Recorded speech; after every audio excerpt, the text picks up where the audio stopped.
Okay, it's time for the end of the day wrap on day number 8 of the Nepal Premier League. We've seen a really good contest, and for the third consecutive game, the side that has batted first and been inserted to bat first, every single captain throughout all 11 matches has chosen to bowl first, but for the third consecutive match, we've seen the side batting first, defending their total, and often some of those totals have been a little bit under par. And also for the third consecutive game, we have seen the stars of the show be three of the very best cricketers that have ever come from Nepal. It was Sandeep Lamichhane in yesterday afternoon's game. Then under the floodlights, it was Dipender Singh Ari, the Tiger, at his brilliant best. And now tonight, it was all about Karan KC. But he needed some support, and I've got some immediate reaction from one of the Gorkhas stars as Gerhard Erasmus is going to come and join me.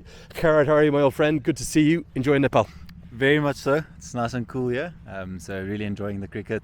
Stadium looked wonderful. I've had so many fond memories at the TU, but this has been up to level one more, and I'm sure it's going to go from strength to strength. And as I hear, there's going to be more stands, more lights, all of it, and go even bigger. Yeah, even better cricket. So yeah, it's been brilliant. The wickets have been good. A step up from last year as well, I believe. So I think all in all, it's going to be a strong tournament going forward.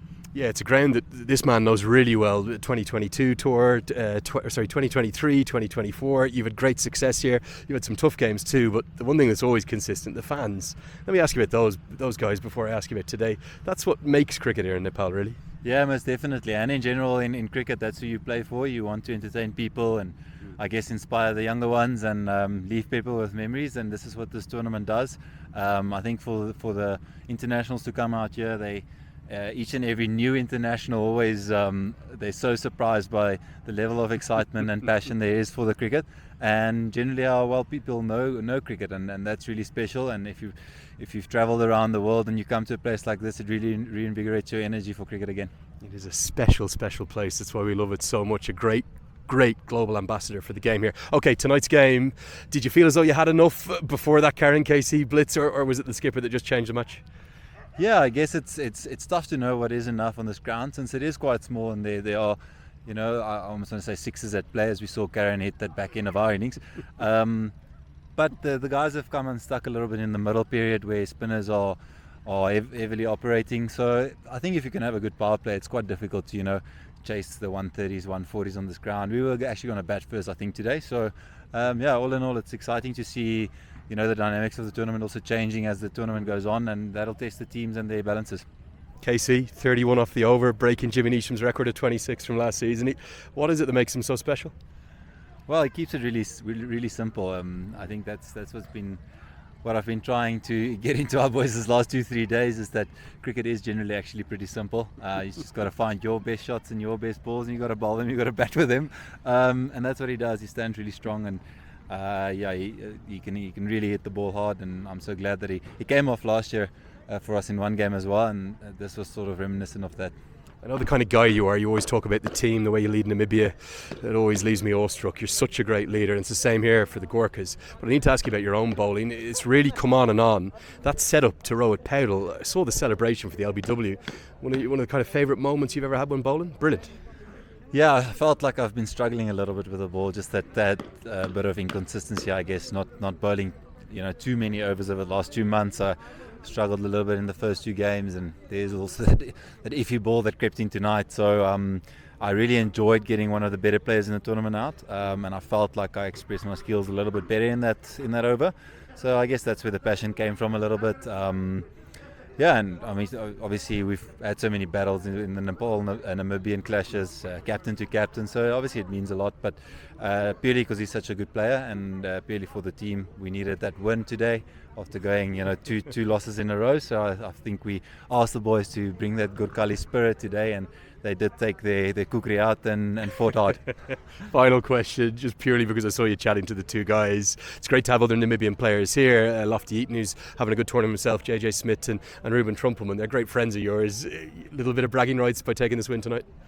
I guess so, but I wouldn't put it down to that, because I really want them to do well, and really want them to obviously take cricket Namibia forward. So I wouldn't put it down to like a personal bragging right. I hope they continue doing well through this tournament, but in itself, as a professional, I'm very glad I got the wicket of Trumpelmann, and I felt that we really needed that win.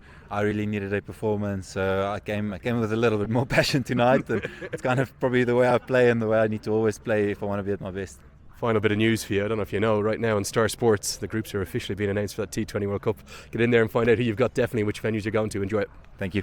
Okay, that's Gerhard Erasmus. What a man he is, and what a challenge that Namibian side are going to be at that T20 World Cup. Let's wrap up the rest of the game. We'll take a little bit more of a walk around the ground. Some of the final figures are here, and you can just see the Gorkhas team up there. Look at how satisfied they are. Sonny Patel, John Simpson, he kept really, really well this evening. I thought all round it was a very good performance. Rashid Khan, one of the unsung heroes, he in fact bowled really, really well at the death. The total still was not necessarily one that was out of reach, just over 150, and you felt as though the way in which Darcy Short started in that second innings, he smashed 22, including a couple of very big boundaries. You felt as though the Lions were going to hunt this down. Think of the power that they have. JJ Smith, Ruben Trumpelmann, and the quality and consistency of Rohit Paudel. But Paudel was dismissed for the low score. That was the turning point. It came from Erasmus. He was quite brilliant with the ball this evening.